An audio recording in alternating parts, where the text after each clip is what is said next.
जय हिंद प्यारे बच्चों, आपका स्वागत है अपने प्यारे से YouTube channel real education class 10th में। मैं आशा करता हूं दोस्तों आप सभी अच्छे होंगे और अपना पढ़ाई अच्छे से कर रहे होंगे। प्यारे बच्चों, आज की वीडियो में आप लोग जानेंगे कि जो क्लास 10th का एग्ज़ाम होने वाला है 27 जून को, किसको कितना तारीख को 27 जून को जो आपका एग्ज़ाम होने वाला है वो कौन सा सब्जेक्ट का होगा? तो साइंस का होगा और एक सोशल साइंस का, ठीक है ना। तो आज हम लोग साइंस के बारे में जानेंगे। साइंस के जो भी ऑब्जेक्टिव क्वेश्चन आएंगे, सीधा ये मैं जो बता दे रहा हूँ 30 को ऑब्जेक्टिव क्वेश्चन बताऊंगा। 30 का 30 जाके एकदम 100% गारंटी है कि लड़ेगा ही लड़ेगा। तो आप सभी क्या कीजिए, इसको पढ़ते चलिए और याद भी करते चलिएगा, ठीक है ना। अगर आप हमारे चैनल पर नए हैं तो चैनल को सब्सक्राइब कर दीजिएगा, जिससे आने वाली वीडियो का नोटिफिकेशन सबसे पहले आप तक पहुँचे। आइए प्यारे बच्चों, बिना देर के इस क्लास को हम लोग शुरू करते हैं। आप सभी इसका देखिए एक कॉपी और कलम भी ले लीजिए। इसके अगर जो भी प्रश्न आपको दिक्कत लगता है उसको टिक लगा लीजिएगा और सभी का आंसर आप लिखते चलिएगा, क्योंकि मैं जो प्रश्न बता रहा हूँ 1 से लेकर 30 तक का जो भी प्रश्न बताऊँगा यही का यही प्रश्न आपके 27 तारीख को 27 जून को पेपर में, साइंस के पेपर में यही का यही प्रश्न छपने वाला है, ठीक है ना प्यारे साथियों। तो हमारे पास आ चुका है पेपर, तो आप सभी को हम बता दे रहे हैं, आप सभी लिखते चलिए और याद भी करते चलिए। आइए प्यारे बच्चों, देखिए प्रश्न संख्या 1 क्या कर रहा है कि किस दर्पण की फोकस दूरी ऋणात्मक होती है? ऐसा कौन सा दर्पण है जिसका फोकस दूरी ऋणात्मक होता है? देखिए कितना आसान सबको क्वेश्चन है, ये हम बता चुके हैं 20 बार आपको कि अवतल दर्पण जो होता है इसकी फोकस दूरी क्या होती है प्यारे बच्चों? ऋणात्मक होती है ना। याद रखिएगा, अवतल की फोकस दूरी ऋणात्मक होती है और उत्तल की फोकस दूरी धनात्मक होती है। नेक्स्ट क्वेश्चन है 2 नंबर कि दर्पण की फोकस दूरी एफ और वक्रता त्रिज्या आर का क्या संबंध है? वो दर्पण में फोकस दूरी एफ और आर में क्या संबंध है? तो एफ बराबर r/2 क्या हो जाएगा प्यारे साथियों? एफ बराबर r/2। ऑप्शन नंबर बी आपका सही जवाब हो जाएगा। अगला प्रश्न है 3 नंबर कि सामान्य दृष्टि के लिए स्पष्ट दृष्टि की न्यूनतम दूरी है मनुष्य मतलब कम से कम कितने मीटर की कितने दूर की वस्तु को देख सकता है? तो कितना? 25 सेंटीमीटर। 25 सेंटी यानी कि 25 सेंटीमीटर, ठीक है ना। cm 25 cm यानी कि 25 सेंटीमीटर तक की वस्तु को क्या कर सकता है? न्यूनतम। और अधिकतम के बात हो तो अधिकतम अनंत हो सकता है, ठीक है।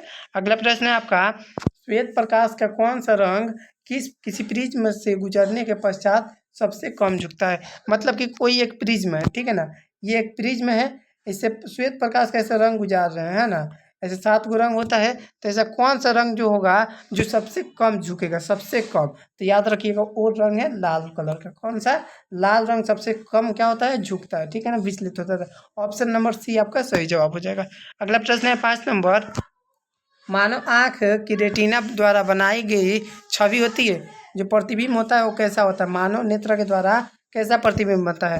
तो वास्तविक और उल्टा बनता है। क्या होता है? वास्तविक और उल्टा। अब आप कहिएगा कि सर उल्टा कैसे बनता है? तो देखिए ये उल्टा बनता है, ठीक है ना। फिर हमारे मस्तिष्क तक जाता है और रेटिना पर के क्या होता है? ये सीधा होता है। रेटिना के द्वारा ये क्या प्रतिबिंब हमको सीधा दिखाई देता है। अगला प्रश्न है आपका 6 नंबर, आकाश का रंग नीला होना प्रतीत होता है किसके कारण? प्रकाश के अपवर्तन, प्रकाश के परिवर्तन, प्रकाश के प्रकीर्णन, प्रकाश का अपवर्तन, या फिर इनमें से कोई नहीं। तो देखिए जब रंग का बात हो जाए तो प्रकाश का प्रकीर्णन क्या हो जाएगा? प्रकाश का प्रकीर्णन क्या हो जाएगा प्यारे साथियों? प्रकाश का प्रकीर्णन के कारण क्या होता है? हमारा जो आकाश का रंग होता है, जब आकाश पे हम लोग खड़ा मतलब आकाश का जो रंग होता है वो कैसा दिखाई देता है? प्रकीर्णन, नीला दिखाई देता है। तो वो किसके कारण होता है? प्रकाश के प्रकीर्णन के कारण, याद रखिएगा। अगला प्रश्न है 7 नंबर, किसी दर्पण से वस्तु का प्रतिबिंब बड़ा होता है? किस दर्पण में वस्तु का प्रतिबिंब बड़ा होता है? तो हम ये भी प्रश्न बता चुके हैं, अवतल में क्या होता है? बड़ा प्रतिबिंब बनता है, ठीक है ना, और उत्तल में छोटा बनता है। अगला प्रश्न है 8 नंबर, निम्नलिखित में कौन सा लेंस निकट दृष्टि दोष को ठीक करने के लिए उपयोग होता है? निम्नलिखित में से कौन सा लेंस है जो निकट दृष्टि दोष को ठीक करने के लिए उपयोग किया जाता है? तो अवतल लेंस को। क्या? अवतल लेंस को, ठीक है ना, याद रखिएगा अवतल लेंस को। ऑप्शन नंबर सी आपका सही जवाब हो जाएगा। अगला प्रश्न है 9 नंबर, निम्नलिखित में से कौन सा उपकरण विद्युत धारा की उपस्थिति दर्शाता है? निम्नलिखित में कौन सा उपकरण विद्युत धारा की स्थिति को दर्शाता है? तो कौन सा हो जाएगा? 9 का राइट आंसर क्या हो जाएगा? गैल्वेनोमीटर। क्या हो जाएगा? गैल्वेनोमीटर। ऑप्शन नंबर ए आपका सही जवाब हो जाएगा, गैल्वेनोमीटर। नेक्स्ट क्वेश्चन आपका 10 नंबर, दाएं हाथ के अंगूठे के नियम को किसने प्रतिपादित किया था? जो दाएं हाथ का अंगूठा था वो किसने प्रतिपादित किया था? तो हम लोग बोलते हैं मैक्सवेल का दाएं हाथ का नियम। क्या बोलते हैं? मैक्सवेल का दाएं हस्त का नियम, ऑप्शन नंबर डी आपका सही जवाब हो जाएगा। अगला प्रश्न है विभवांतर का एसआई मात्रक, तो वोल्ट हो जाएगा। क्या हो जाएगा प्यारे साथियों? वोल्ट हो जाएगा। विभवांतर का एसआई मात्रक याद रखिएगा वोल्ट होता है। अगला प्रश्न है आपका 12 नंबर, निम्नलिखित में किस संयोजन द्वारा प्रतिरोध का मान बढ़ता है? कौन से संयोजन में? श्रेणी क्रम होता है या फिर समानांतर क्रम? कैसे संयोजन में प्रतिरोध का जो मान होता है वो बढ़ता है? तो श्रेणी क्रम। किसमें? श्रेणी क्रम में क्या होता है? प्रतिरोध का मान बढ़ता है और समानांतर क्रम में प्रतिरोध का मान डाउन होता है, यानी कि घटता है। अगला प्रश्न आपका 13 नंबर, चुंबकीय बल रेखा की प्राकृतिक होती है? चुंबकीय जो बल रेखा होती है वो काल्पनिक होती है या फिर वास्तविक? कैसी होती है चुंबकीय बल रेखा की प्रवृत्ति? ठीक है ना, तो याद रखिएगा काल्पनिक भी होती है और वास्तविक भी होती है, यानी कि ए और बी दोनों हो जाएगा। सी नंबर आपका सही जवाब हो जाएगा। चुंबकीय बल रेखा की प्रकृति क्या होती है? काल्पनिक वास्तविक दोनों होती है। अगला प्रश्न है 14 नंबर कि 1 किलोवाट घंटा किसके बराबर होता है?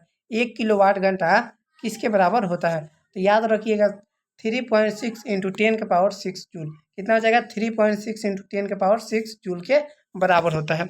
सी नंबर आपका सही जवाब हो जाएगा। अगला प्रश्न है 15 नंबर, नवीकरणीय ऊर्जा का स्रोत है। नवीकरणीय ऊर्जा का क्या स्रोत है? नाभिकीय ऊर्जा, सौर ऊर्जा, कोयले से प्राप्त ऊर्जा या फिर प्राकृतिक से प्राप्त ऊर्जा? नवीकरणीय ऊर्जा के बारे में पूछा गया। तो नवीकरणीय ऊर्जा का मतलब होता है सौर ऊर्जा। क्या हो जाएगा प्यारे साथियों? सौर ऊर्जा। ऑप्शन नंबर बी याद रखिएगा सही जवाब हो जाएगा आपका। नेक्स्ट क्वेश्चन है आपका 16 नंबर, कौन सा लेंस अपसारी लेंस कहा जाता है? किसे हम लोग अपसारी लेंस के नाम से जानते हैं? तो अवतल को। किसको? अवतल को अपसारी और उत्तल को क्या? अभिसारी। ठीक है ना, तो अपसारी पूछा गया तो अपसारी का मतलब अवतल लेंस हो जाएगा। ये नंबर आपका सही जवाब। अगला प्रश्न है प्रकाश का प्राथमिक वर्ण होता है। प्रकाश का सबसे पहला रंग कौन सा होता है? तो प्रकाश का सबसे पहला रंग क्या होता है? लाल भी होता है, नीला भी होता है, हरा, यानी कि उपयुक्त सभी होता है। क्या होता है प्यारे साथियों? उपयुक्त सभी हो जाएगा। ठीक है ना, ऑप्शन नंबर डी याद रखिएगा सही जवाब हो जाएगा। अगला प्रश्न है 18 नंबर, निम्नलिखित में कौन सा नेत्र रंगीन भाग होता है? निम्नलिखित में से कौन सा नेत्र का रंगीन भाग होता है? तो नेत्र का रंगीन भाग किसे कहा जाता है? आइरिस को। किसे कहा जाता है प्यारे बच्चों? आइरिस को। ऑप्शन नंबर डी याद रखिएगा सही जवाब हो जाएगा। अगला प्रश्न है 19 नंबर, 1 HP बराबर होता है? 1 HP के बराबर कितना होता है? क्या होता है? तो 1 HP के बराबर क्या होता है प्यारे साथियों? 746 वाट। कितना? 746 वाट। क्या होता है? वाट। ठीक है ना, 746 वाट होता है। अगला प्रश्न है 20 नंबर कि विशाल शीशा यानी कि मैग्नीफाइंग ग्लास होता है। मैग्नीफाइंग जो ग्लास होता है वो कैसा होता है? उत्तल लेंस, अवतल लेंस, उत्तल दर्पण या फिर अवतल दर्पण? तो याद रखिएगा मैग्नीफाइंग ग्लास ये तो एक प्रकार का दौत, ये क्या है? एक प्रकार का मैग्नीफाइंग ग्लास कैसा हो जाएगा? उत्तल लेंस की तरह होता है। ठीक है ना, ऑप्शन नंबर बी याद रखिएगा क्या हो जाएगा? सही जवाब हो जाएगा। आपका प्रश्न संख्या 21 है। 21 देखिएगा, जब किसी चालक तार को विद्युत धारा प्रवाहित की जाती है तो गतिशील कण क्या होते हैं? गतिशील जो कण होते हैं वो कौन से होते हैं? तो इलेक्ट्रॉन होते हैं। क्या प्यारे होते हैं? प्यारे साथियों याद रखिएगा इलेक्ट्रॉन क्या होता है? गतिशील कण। जो कक्षा होता है ना, जो कक्षा, इस पे कौन सा इलेक्ट्रॉनिक ना घूमते हैं, अपना चक्कर लगाते रहते हैं। अगला प्रश्न है 22 नंबर, एम्पियर घंटा मात्रक होता है। एम्पियर घंटा मात्रक होता है किसके बराबर मात्रक होता है? तो याद रखिएगा आवेश का। किसका? आवेश का मात्रक क्या होता है? एम्पियर पर एम्पियर घंटा होता है। अगला प्रश्न है निम्नलिखित में से कौन सा मात्रक वाट के बराबर होता है? वाट के बराबर, तो J/S। क्या होगा? J/S, यानी कि ऑप्शन नंबर ए आपका सही जवाब हो जाएगा। 23 का राइट आंसर क्या हो जाएगा? तो ए आपका। अगला प्रश्न है 24 नंबर, विद्युत धारा का मात्रक पूछा गया है। प्यारे बच्चों विद्युत धारा का मात्रक, विद्युत धारा का मात्रक क्या होता है? एम्पियर। क्या होता है? याद रखिएगा विद्युत धारा का मात्रक क्या होता है? एम्पियर होता है। ठीक है ना। अगला प्रश्न है आपका 25 नंबर, देखिएगा 25 नंबर प्रश्न की क्या कर रहा है? 25 नंबर प्रश्न है ग्लोबल वार्मिंग। ग्लोबल वार्मिंग के लिए उत्तरदायी है, ग्लोबल वार्मिंग के लिए कौन सा गैस उत्तरदायी है? तो O2। क्या हो जाएगा? O2। क्या हो जाएगा प्यारे बच्चों? O2 क्या हो जाएगा? ग्लोबल वार्मिंग के लिए उत्तरदायी गैस माना जाता है। अगला प्रश्न है 26 नंबर, शरीर में भोजन का पचना कौन सी अभिक्रिया है? शरीर में भोजन का पचना कौन सी अभिक्रिया है? तो शरीर में भोजन का पचना कौन सा अभिक्रिया होता है प्यारे साथियों? शरीर में भोजन का पचना उपचयन। क्या हो जाएगा? उपचयन अभिक्रिया। ऑप्शन नंबर ए याद रखिएगा सही जवाब हो जाएगा। अगला प्रश्न है 27 नंबर, कली चूना जब जल पर डाला जाता है तब अभिक्रिया होती है। कली चूना को जब जल पर डाला जाता है तो वो अभिक्रिया कैसी होती है?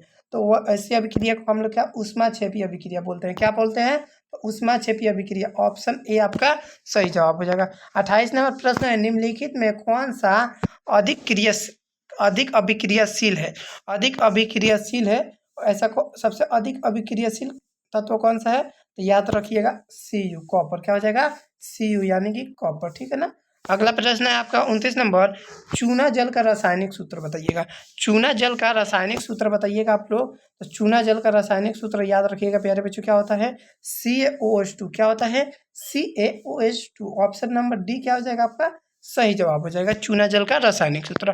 नेक्स्ट क्वेश्चन है 30 नंबर, कोई विलयन लाल लिटमस को नीला कर देता है तो उसका पीएच मान होगा। जब लाल को नीला कर देता है, ठीक है ना, जब लाल विलयन को नीला कर देता है तो उसका पीएच मान क्या हो सकता है?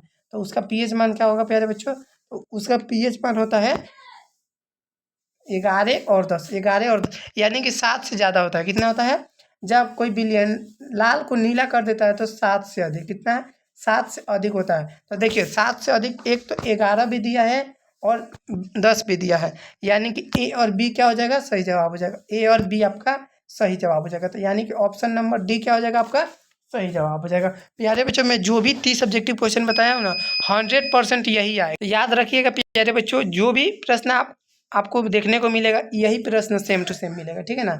जो मैं 30 ऑब्जेक्टिव क्वेश्चन बता रहा हूँ यही का यही, जो आप कितना तारीख को? तो 27 जून को। कितना को? 27 जून को आपको यही का यही एग्जाम में देखने को मिलेगा। तो अगर आप इसका PDF नोट्स लेना चाहते हैं, ठीक है ना, अगर आप इसका PDF नोट्स लेना चाहते हैं तो आइए हम बताते हैं आपको PDF नोट्स कैसे मिलेगा। आपको सबसे पहले क्या करना है, इस वीडियो को लाइक कर देना है, फिर चैनल पर नए हैं तो चैनल को भी सब्सक्राइब कर दीजिएगा। आप सभी सब्सक्राइब करके आप क्या कीजिएगा, इस वीडियो का डिस्क्रिप्शन बॉक्स को चेक कीजिएगा। किसको? डिस्क्रिप्शन बॉक्स को, ठीक है ना। डिस्क्रिप्शन बॉक्स को जब आप चेक कीजिएगा तो वहाँ पे आपको एक मिलेगा व्हाट्सअप ग्रुप, ठीक है ना, फ्री व्हाट्सअप ग्रुप का एक लिंक मिलेगा। आपको जस्ट उसी पे क्लिक कर देना है तो आप हमारे क्या हो जाइएगा, व्हाट्सअप ग्रुप में ज्वाइन हो जाइएगा। फिर इसका PDF नोट्स आपको मिल जाएगा। आप जैसे ही ज्वाइन होइएगा इसका PDF नोट्स तुरंत आपको व्हाट्सएप पे दे दिया जाएगा। फिर आपको क्या करना है, डाउनलोड बटन पे क्लिक करके क्या कर लेना है, उसको डाउनलोड कर लेना है, ठीक है ना प्यारे साथियों। उसको डाउनलोड करके अपने मोबाइल में सेव कर लीजिएगा। आपके पास आप इसका PDF नोट्स मिल जाएगा। आपको इसका PDF नोट्स बिल्कुल फ्री में मिलता है, ठीक है ना, एक भी पैसा देने की ज़रूरत नहीं है। तो आप ज़रूर से व्हाट्सएप ग्रुप में ज्वाइन होइएगा और PDF नोट्स लीजिएगा। अगर किसी प्रकार का दिक्कत आपको लगता है तो आप हमें कमेंट कर भी सकते हैं। देखिए नंबर है 85 398 आपको जो स्क्रीन पे नंबर दिख रहा है इस पे आप कॉल या फिर मैसेज कर सकते हैं, ठीक है ना प्यारे साथियों। कॉल या फिर मैसेज करके आप अपना डाउट क्लियर कर सकते हैं या फिर ग्रुप में भी जुड़ सकते हैं, तो वहाँ पे भी आपका डाउट क्लियर हो जाएगा। तो मिलते हैं एक नए वीडियो में, तब तक के लिए जय हिंद, जय भारत।